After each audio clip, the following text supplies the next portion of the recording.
Everyone come to my room.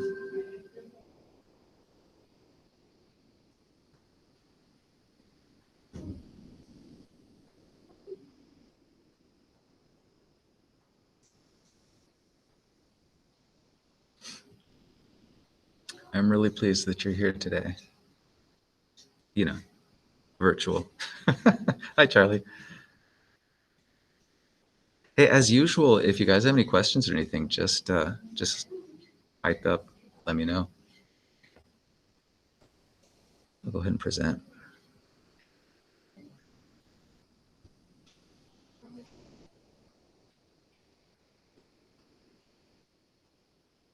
Nice. Morning. Sit anywhere you want, as long as it's facing this direction. Good.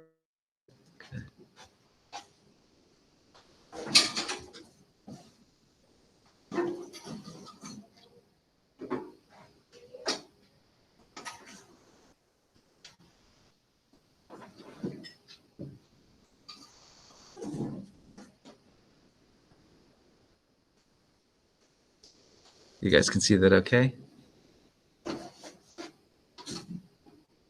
Yes. Someone say yes. Or say no. Hi. Anywhere you want, as long as it's facing this direction.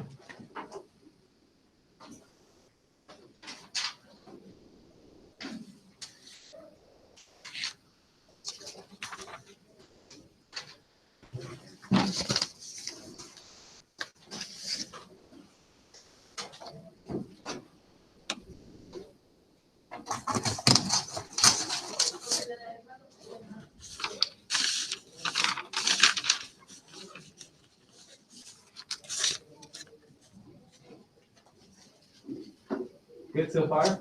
First and second hour? Yeah. A little bit Yeah. different. Yeah. Wake up. Yeah, I guess that's a problem too. Morning. Morning. How are you? Good. How are you doing? Good. What do you like?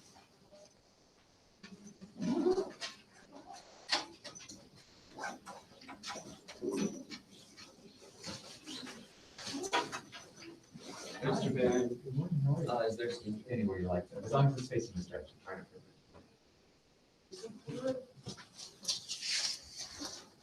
Hey guys.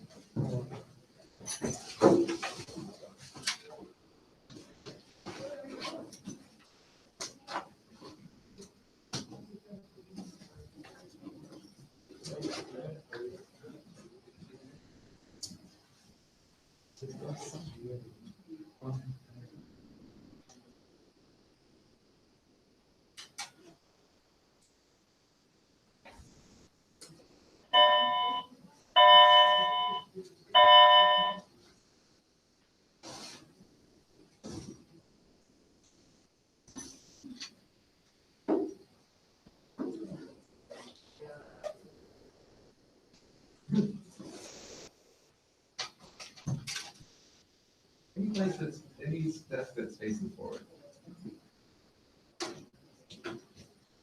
Hi. Hello.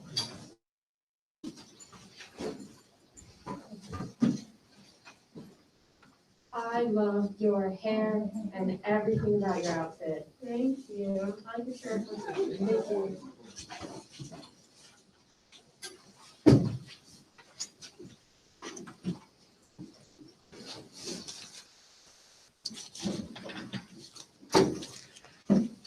Can somebody at home say hi to me? Hi, Mr. Barron. Anybody? Hi, Mr. Barron. Hi guys, how are you doing? I'm great. It's nice to see all of you. On a normal year, is it usually mostly lectures? Yeah.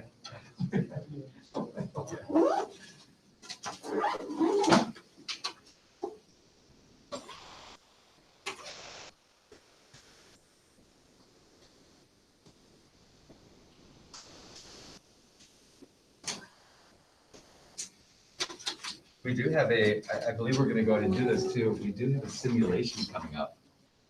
A World War I simulation. Yeah. Is it kind of like workout? It's kind of like risk, really. That sounds fun. Yeah. I usually like to avoid fun at all costs, but you know, if we've got a simulation, we'll do the simulation. Hi at home. Hello, Mr. Barron. Where is you? If it's anything. Oh my. Is anybody else over there?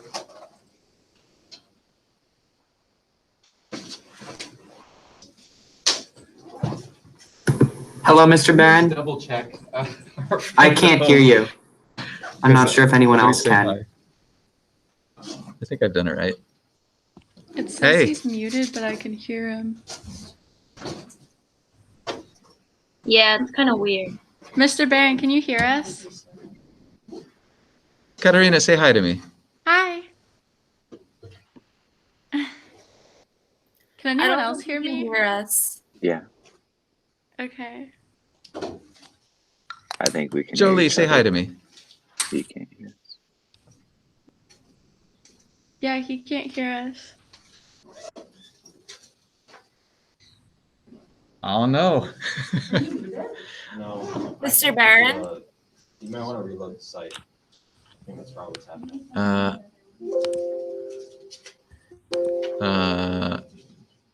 I hope you guys hear in the chat. Somebody tell me that you can hear me okay.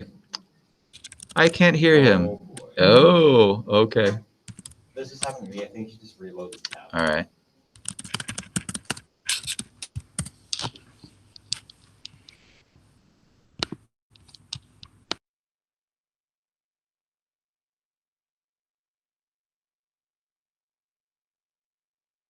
Now can you hear us, Mr. Barron?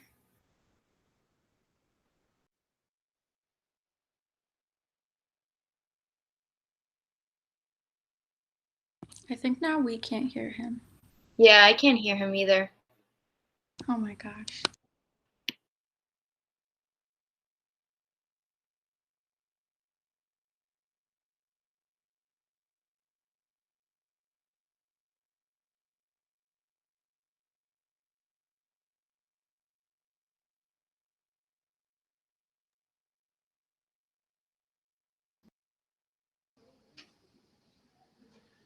Hello. Hello? Hello. Hello? Thank goodness. Hello, everyone. It's nice to see you there. Hi, Mr. Barron. Hello, everyone. It's nice to see you here. Awesome. I'm going to try to have class in here for you guys too when you're actually here and then here. It's easier for me than having to go there and come back and all that kind of stuff. Hopefully it's out for everybody. As always, please ask questions. You guys at home, please just, now that you can hear me and I can hear you, please ask questions. Really like that. I'm going to go ahead and present once again. Technology. It doesn't help that I'm a Luddite. Remember the Luddites? That's me. Okay. The people who didn't like technology. Smash the machines. I'm pretty excited about today. I don't know if you get where we're going, but we're at sort of the end of the 19th century, beginning of the 20th century, and this is a period of time when the rationality and the certainties of, I'm going to say the Enlightenment, because what's the Enlightenment based on? One word? Reason. Yeah, reason. That gets thrown out of the window in many ways. A lot of people think from the Enlightenment that everything, that people are very logical, they're very reasonable, they're very rational. And then they start to realize that, and I think you guys realize this now, right? Do you realize that people are insane? Like 50% of the people that you ever come in contact with are just nuts. They aren't rational, they aren't reasonable. And so people start to try to explain why they're not reasonable, why they're not rational, why the Enlightenment is kind of wrong, or why the Bible is wrong. Can you think about who I'm thinking about from recent lectures? He's basically saying the Bible is wrong. The Bible is just a bunch of straight. Well, certainly Nietzsche. Nietzsche would say that. And Marx and You're Americans, you're supposed to know all about the Scopes monkey trial. You'll know next year. US history. And Darwin, right? Darwin is saying, look, it's evolution. It's not so much about God. And then goes on beyond and says, by the way, just like Nietzsche does, man created God instead of God. Today we're talking about kind of a similar deal. This is the beginnings of Freudian psychology. It's the beginning of psychology in general, how the mind works. And the mind is not rational. The mind is irrational. You just got to figure out why the mind is irrational, if you think about it that way. Years ago, there was a group of French exchange students who are here. You know how I used to do this with my German students too. You know how Madame Castor will take a bunch of kids over to France in pre-COVID times. Take a bunch of kids to France and they're there for a couple of weeks and they live with host families. And then the French kids come here for a couple of weeks and they live with host families and they go to school anyway. So I had a French girl in AP Euro with another student who was staying with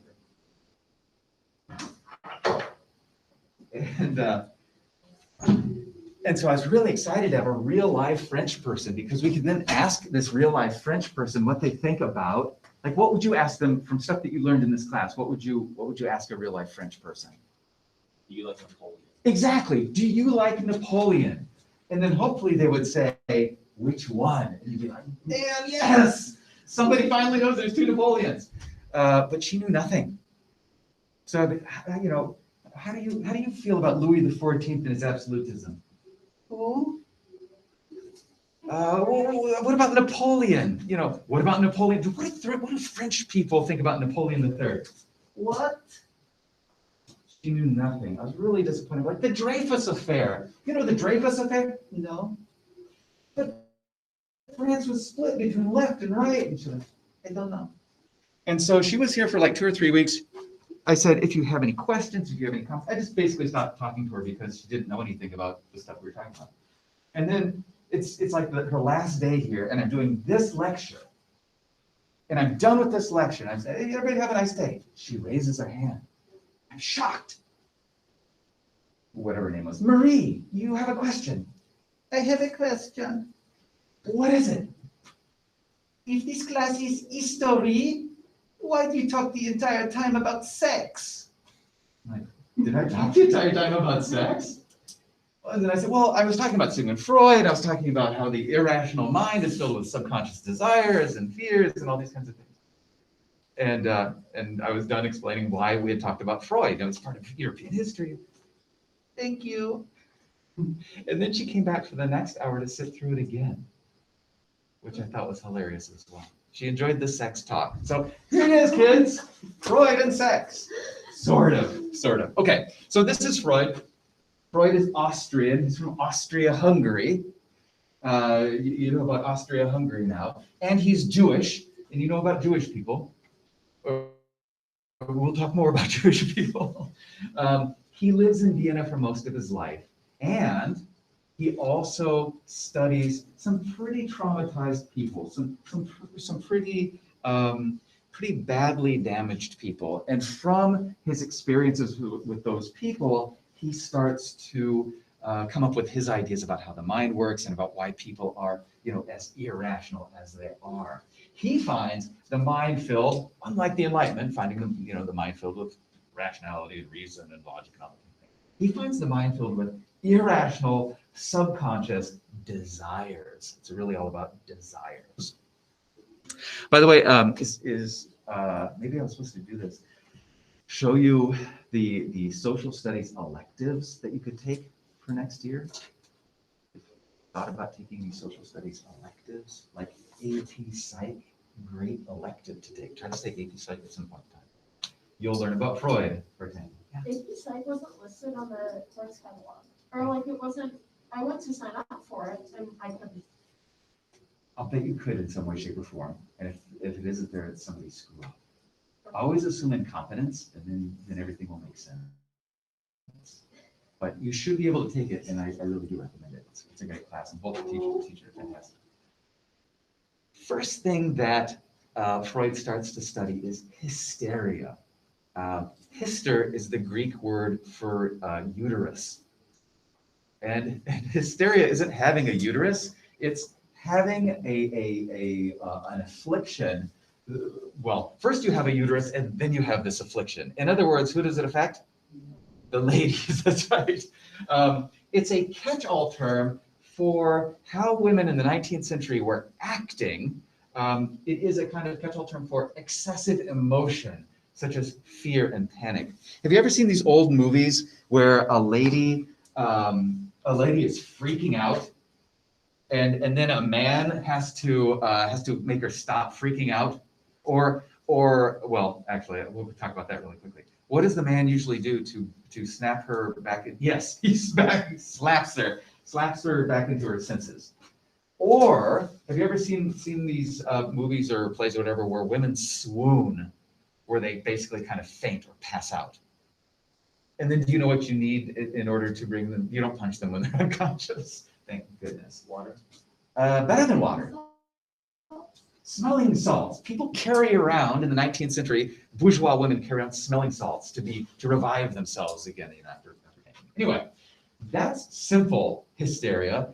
More serious hysteria would be things like physical symptoms, like paralysis or amnesia.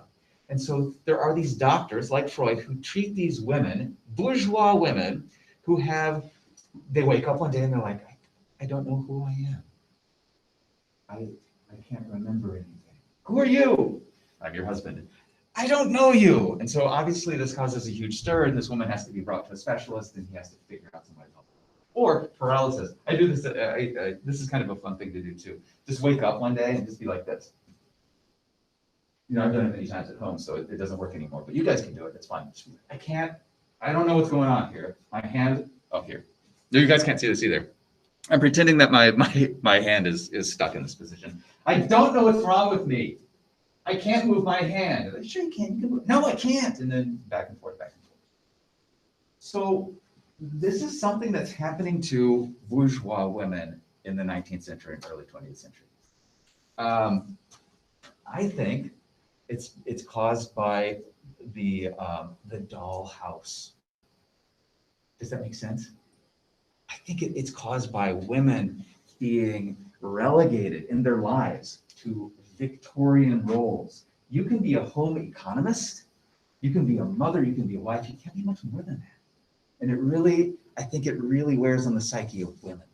This is why, books are written about it and so on and so forth. And it actually lasts until, not this, but this problem of women not being fulfilled because of their expected roles. You know when that ends? 2050. No, never mind. We'll just keep going. I think it's caused by their position in Victorian society. So, Freud's starting to try to deal with that. He tries hypnosis or mesmerizing patients. This is a new way of treating people. You know what hypnosis is basically, right? It's really deep relaxation to try to reach into the subconscious and figure out what is making you tick. He publishes this thing in 1895 called Studies in Hysteria, in which he finds that spontaneous talk is a really good way of treating hysteria. So allowing a woman it's just Freud and this woman is just saying whatever she wants to say, and then Freud kind of probes around. Eventually there is a couch involved. You guys have seen this, right? You lie on Freud's couch, so you're relaxed, and then you just say anything that you want to. You say bees, and Freud's like, bees, tell me about bees. What do bees mean to you? Honey. Oh yes, honey. What does honey mean to you? Well, honey's sweet, and you keep going and going and going. Eventually, for whatever reason, the paralysis subsides. They can start moving their head. They remember who they are, and so on and so forth.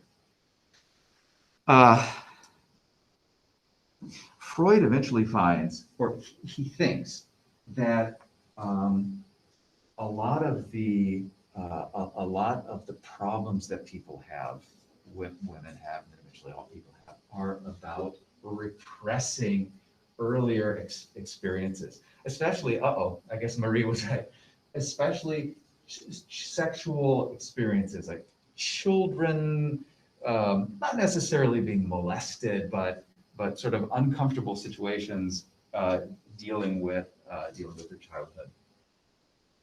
And if you think about it, part of the reason why this is so horrifying to people and exciting to people is because Victorian society makes sex a very taboo subject. You don't talk about it at all. And yet Freud is talking about it. And Freud is talking about how people have these sexual desires. And while people like pretend to put their hands over their ears, like, I don't want to hear about sex. Please tell me more, Freud. They're very interested in it, actually. Think about this, though, just in general. If women's problems come from basically just being a wife and mother, and sort of, not living in the first sphere of things, but in the second sphere of things, the women's sphere. And now they have amnesia, now they have paralysis or whatever. What is Freud doing for them, really? What is the experience of the paralysis doing for them? This woman who's ignored because she's a wife, she's a mother, whatever, she has no ambitions of her own, she has nothing really going on other than what her kids are and what her husband does. What happens when she wakes up paralyzed? Attention. And then when she goes to Freud, attention. Full on, everybody's concerned. Mom can't remember anything. Everybody's focused on mom. And that would be healing in a way, right? Therapy in general, talking helps everybody, but being the focus oftentimes is a way for these women who really don't have very much to overcome that. Well, sexuality and Freud do go hand in hand, and Freud believes that there are that human beings are pleasure seeking from birth even, and that the different stages of what kind of pleasure or how you receive your pleasure change as you get older, as you develop, so to speak. And so, in a weird way, this is kind of Darwinian. There's kind of an evolution of different ways of getting pleasure, or an evolution of how humans develop. And so this is going to sound really weird, there are oral stages that he talks about, and anal stages that he talks about, and genital stages that he talks about. And think about this. When you are a newborn baby, or when there's a newborn baby, newborn babies do very little. What do newborn babies do? Yes, they cry. They breastfeed. They breastfeed, exactly. They suck. Babies suck. Okay? And that's how they get their pleasure. That's what fulfills it. They got nothing else going on except sucking. And so they don't get orally fixated, but if some weird thing happens, if you are prematurely separated from your mother's breast, mom for whatever reason is like, I can't breastfeed anymore, it's been 2 weeks, boom, you could subconsciously then for the rest of your life maybe be sort of orally fixated. Maybe always have to have something, chewing on something. Is there something in your mouth, like Freud's famous cigars? He's always got a cigar in his mouth. Did he have an oral fixation because, I don't know, whatever weird thing happened to him? The next thing that happens, and you might know this from having little brothers or sisters, is children become toddlers. And toddlers eat and drink, but then toddlers poop and pee, right? They defecate and they urinate. And at no point in your entire life, hopefully, will anyone ever be quite so interested in your peeing and your pooping than at this point in time, right? Because what do they want you to do? Where do they want you to do it? Toilet. Yes, they're trying to toilet train you. And, that can be done in all kinds of different ways. And sometimes faster and sometimes slower, and sometimes parents or whoever the caretaker is can be really gentle about it, or sometimes can be really unusually harsh about it too. My oldest child, he hadn't been potty trained yet. He was like maybe like 2.5. And we moved to the eastern part of Germany, to the former East Germany. And we put him in like a preschool where these old, well, they weren't that old, but a bunch of former communist ladies toilet trained him in 2 days. In a very socialistic or communistic way. All of the children sat on the toilet at the same time. They all went at the same time. And then they were done. So I'm sure he's so messed up at this point in time because of that. But just imagine that. You could become, have you ever heard somebody say, or maybe you said it yourself, oh, I'm really anal about that. Yes, I use that. Right? People say that. People say a lot of Freudian things. It just means that you are, maybe overly concerned and uptight about things. Well, people get very uptight about toilet training too. If your toilet training is unusually harsh or somehow weird, you could become anally retentive. The child has one power at this point in time. They got nothing else. They aren't strong and so on. The child can sit on the toilet and be good or evil depending on what they do. They can freak their parents out. They can hold it in for days. And then the parents are like, why won't they go? Oh my God. And the little child subconsciously is like, I have so much power. Everyone is paying attention to my poop. So anyway, you could get stuck in that. Eventually, kids discover their genitals and give themselves pleasure in that way. And once again, when Freud talks about that, people are like, their minds are blown. They're freaking out. They think this is the worst possible thing that anyone could ever do. And so you could get really messed up by somebody seeing you do that or something like that. Hopefully, according to Freud, you go on and you have, quote unquote, normal sexual relations with somebody of an opposite gender. If you get messed up in some way, you could have some sort of fixation on those earlier things and then have psychological problems based on it. He also has all kinds of other really controversial ideas. He has this thing called the Oedipal complex, in which he believes that, this comes from the story of Oedipus, this Greek story about Oedipus, where Oedipus unknowingly kills his father and marries his mother. And then when he discovers what he's done, I think he blinds himself. This is the thought that little boys want to, they want their mother's attention. That's normal, right? But it's also the idea that subconsciously they want to replace their father as, kind of a competitor of theirs and possess their mother, so to speak. Another idea, but think about that, dad's away every day and little boy's at home with mom all day. Mom's the household economist, and then dad comes home and suddenly mom drops the kids like, what do you want, honey? And he gets jealous. Oedipus complex. Penis envy is the thought that women want to have a penis. Thought about it in a different way, in 19th century Europe, don't women want what being male gets you? The ability to live in the world rather than be this person caught in the dollhouse or a jewelry cage. He says that these things aren't, it's not like women are like, gosh darn it, I wish I had a penis. It's a subconscious desire, or gosh darn it, I really like my mom in a really weird way. Subconscious desires, internal. Sexual drive for Freud is evident in children, it's evident in women, it's evident in men, and it freaks people out, and they want to hear more about it while decrying it as, evil.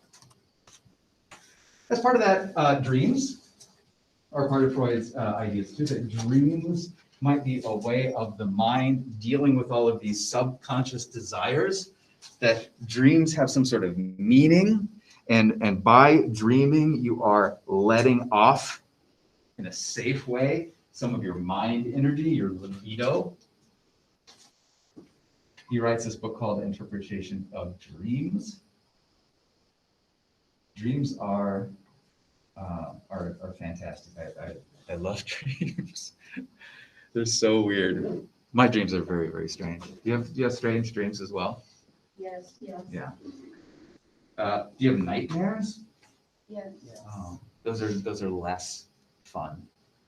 When I was a child, this is going to sound really, it might sound slightly Oedipal to you. I don't care, that's fine. But when I was a child, I had this reoccurring nightmare. I was probably like third grade, second grade.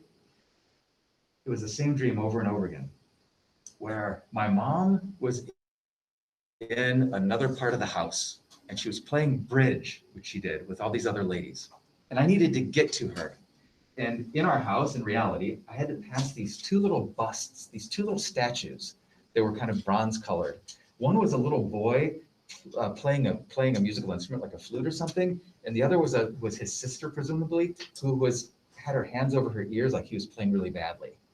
And these two little statues were in our house in real life, sort of in the hallway. And in the dream, just like in reality, I would have to pass these two little busts as to get to my mom. But every single time in this nightmare, the little boy and the little girl came to life and would chase me. I had that dream that nightmare so many times. I don't really know what it is other than, mommy, I need you, and these damn statues are keeping me from getting to you. Weird dream. But there's a whole bunch of other dreams. The falling dream, you guys have had the falling dream before. Have you had the you forgot something dream? There's lots of people have this, I came to school naked dream, and oh God, I forgot my clothes. Or I have a lot of, I'm in Europe and I need to get back for class dreams.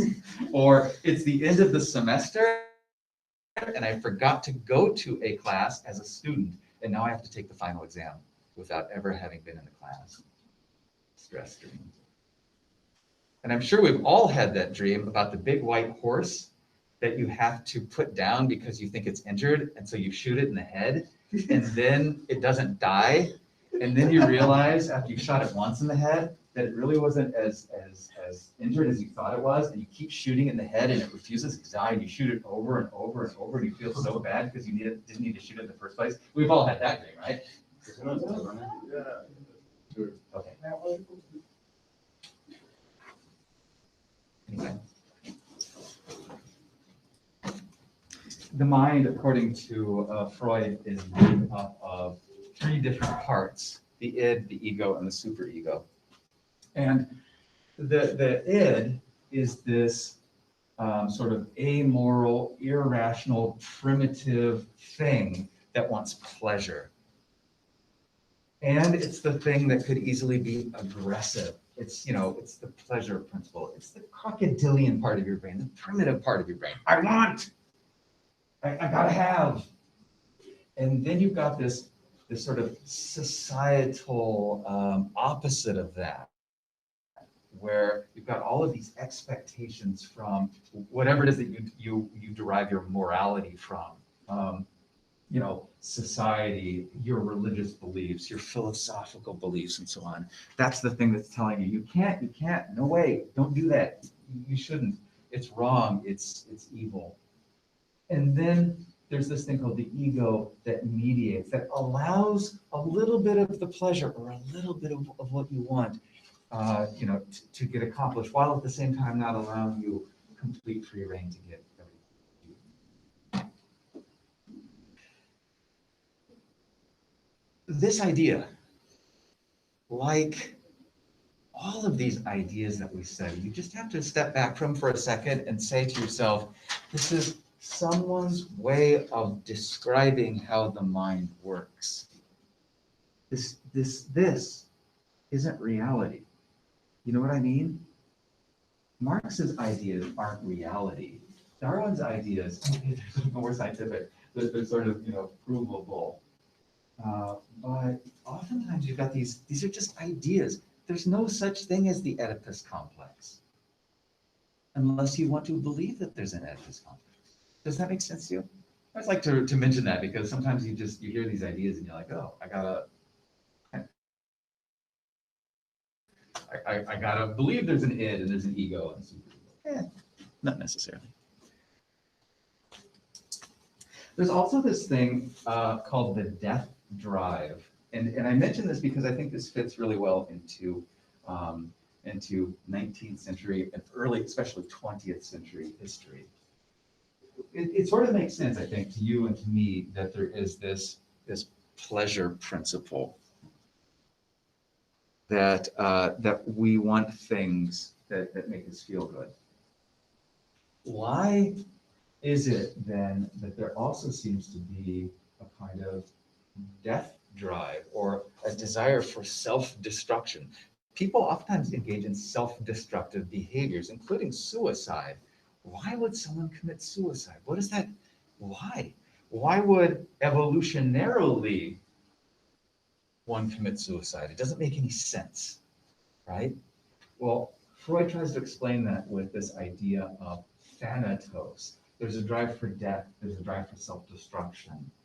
And if you think about some of the events that we'll talk about in the 20th century, if you think about World War I and how, I get how people slip into World War I, how nations slip into World War I. And we'll talk about all of these different, reasons for nations to jump into the war. But then the war continues and continues and continues. And they don't try to stop the war. They just keep fighting it and fighting it and fighting it and fighting it. Millions of people are perishing. They just keep fighting day after day. It's the third year of the war. Hundreds of thousands of people have died. Hundreds of thousands of people have been captured. Hundreds of thousands of people have been wounded.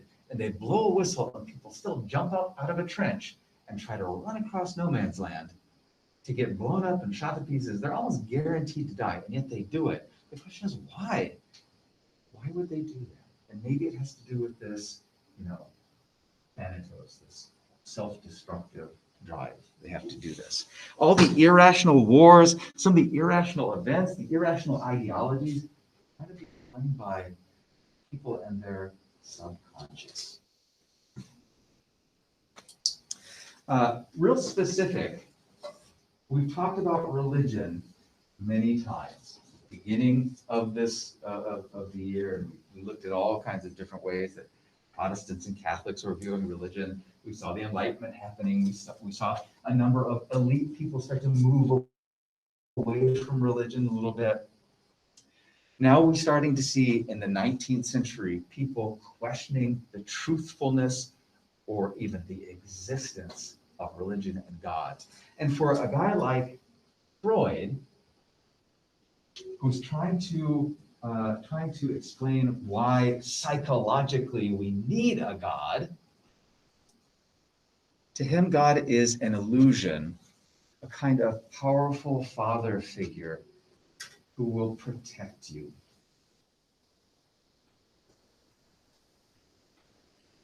When you're a little kid and you want to be protected, sometimes your dad is there to do that for you, especially back then. Your mom could do it just as well nowadays.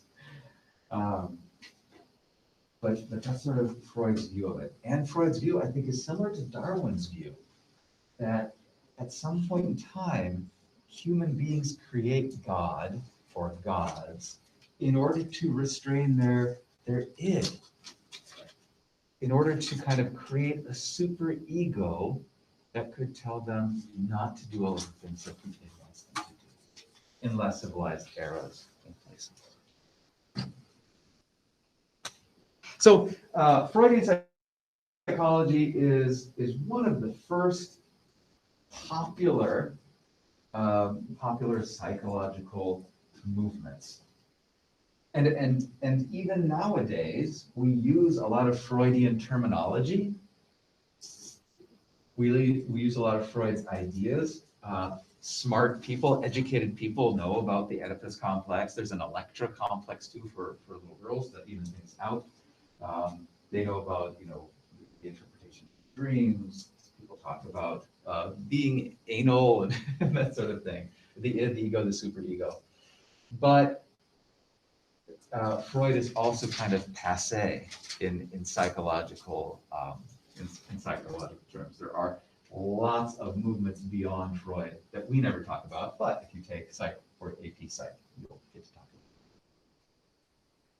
for me in AP Euro, and this is for Marie to explain why we talked about sex today. The irrationality of the mind supports really the irrationality of society at this point in time in European history. And it's really pretty disappointing, but very realistic how rational decisions, rational people, civility, morality can be forgotten in really almost unimaginable ways. Once again, World War I, World War II, the Holocaust. How do you explain normal people participating in genocide? It's inexplicable unless you say we don't know what makes us tick. A rational person, a rational moral person is not going to participate in murder or mass murder or even really in a war. So just know that there are deeper, unknown forces at work. What questions do you have for me?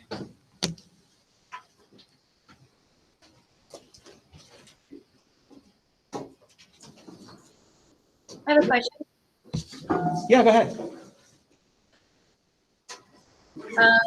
How did the Catholic Church feel about this? Not good. You know, if you did the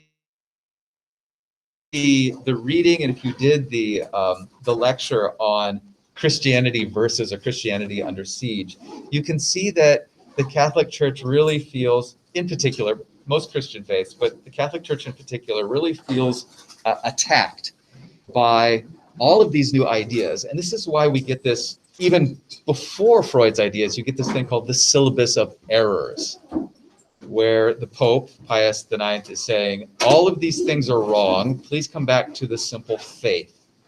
You know, the Pope would say that you have free will. You can choose to sin or not to sin. And if you do sin, there are ways of overcoming that.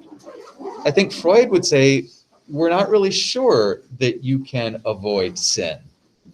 There are subconscious forces that that might be influencing you to do one thing or another, and so free will may not actually exist in the way that the church would like us to believe. Does So that make then, sense? Mr. Barron, did the Catholic Church have the power at this time to really do anything about this? No, not particularly. Other than the people who are ultramontanes, the people who are really very politically Catholic or even socially Catholic, are going to reject Freud and his ideas and teach, to the extent that they can, teach their own morality in their schools, but they have no ability to arrest Freud, burn him to death like the good old days, or anything like that. It just, you know, it's kind of a fight between more modern ideas based on the way people think things are, and more old ideas based on the way that they were. Does that make sense? Yeah. Okay. Thank you.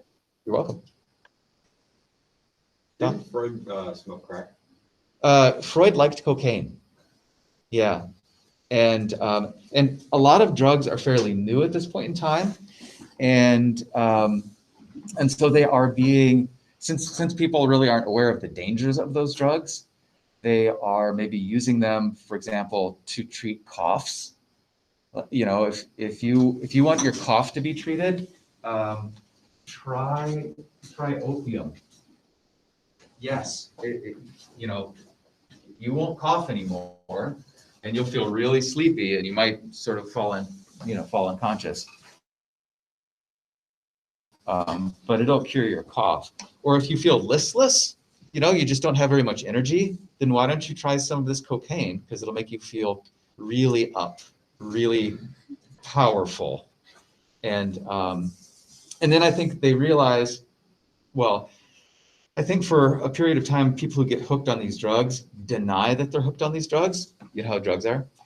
And but eventually, eventually they start to admit that, in fact, you know, they are psychologically dependent on cocaine, or they are hooked on opium or morphine, and they need to get off of them. But for a while, they're not regulated because the government doesn't know enough about them to step in. And so yeah, he apparently liked the cocaine quite a bit, and even wrote to his fiancée about how when he would go and visit her, he was going to be essentially high on cocaine, and he might be a big strong monster and stuff. So, which leads me to, hang on.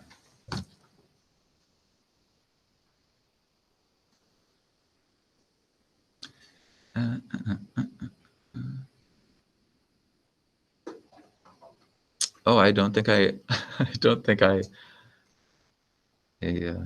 I did. No, I didn't record. I recorded a different way, which leads me to the Netflix series, which I believe is called Freud. I will watch the most unpleasurable things because I can get them in the German language. And so I watched the entire Freud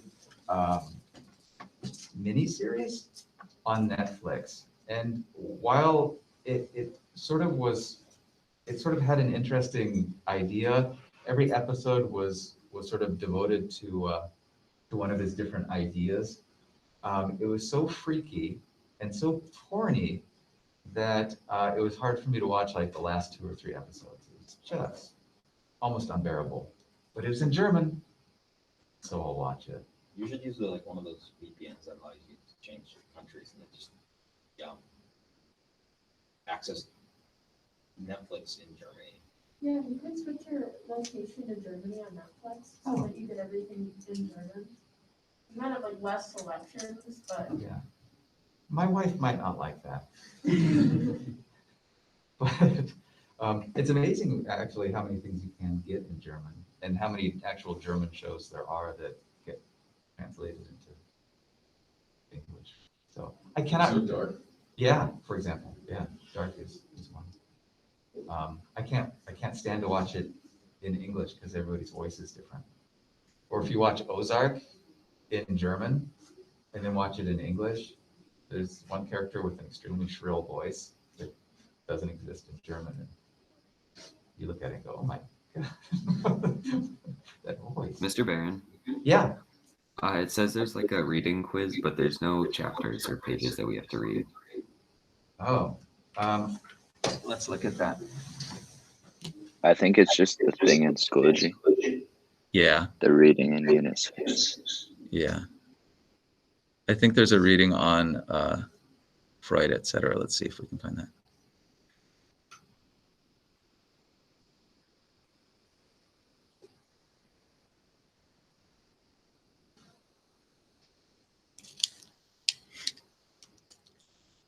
It's maybe.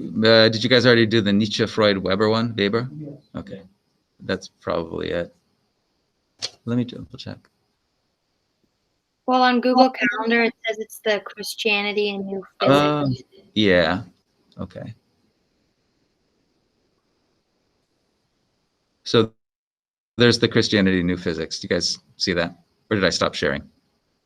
No, okay, thank you. I thought it was like in the book, but it wasn't. Yeah. No, it's there's a few articles that we're reading this time. So. Okay. I don't know how to fill 45 minutes of class time, so I'll get used to that again and do that. If you guys want to hang out at home and stay on, you can stay on, or if you want to go, I'm just gonna be telling anecdotes and stuff, so it's your choice. Have a nice day. Yeah. so on my schedule, one of my classes says that it doesn't have a room. Does that just mean that I'm on the Google Meet or that I like can flex for it? Who is it? It doesn't say who the teacher. Oh, Daniel Anborn, but it doesn't give me a room number. Okay. am boring. It's just a quiet student prep. Oh, So I student think prep. I might just be able to do whatever I want Yeah. in a flex space. Am I right that student prep isn't happening? Oh, That, for me, I just went to like the comment and showed on here. Yeah. That's what my Mine got removed just today. yeah, I think student preps aren't happening. Then what do I do for like 3 days? You just hang out. Yeah. I have apparently, instead of having a student prep with a bunch of kids in it, I think I have directed studies, so I'm supposed to contact maybe like 4 or 5 kids and help them get stuff done. But I haven't been contacted about that, so I'm just laying on. Good. What else could I tell you about?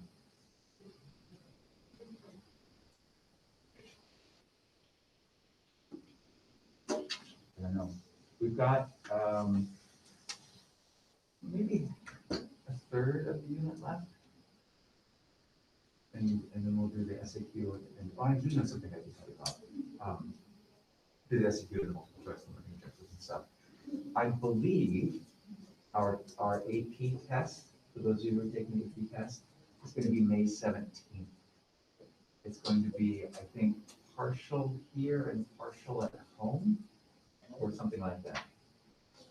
It's not paper and pencil here, or it shouldn't be paper and pencil here. That one was like May 7th. So we get another 10 days, and then I think, I'll double check this, but I think there's no LEQ. I think it's been replaced by 2 more SAQs.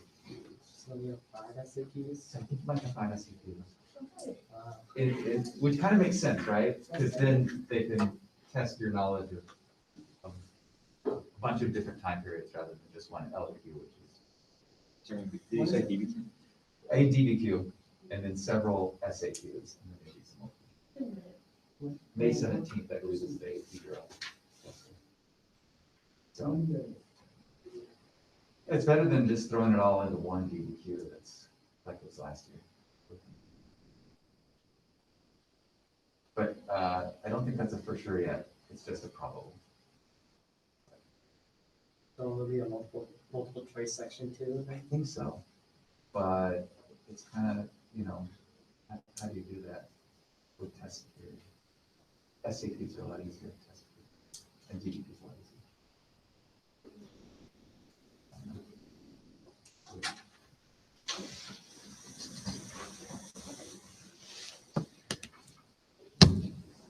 I thought the dumb thing about last year is that since it was online, you have to be on time, no matter the time zone you're in. People in like Hawaii or the Asian students who took AP tests were just absolutely screwed.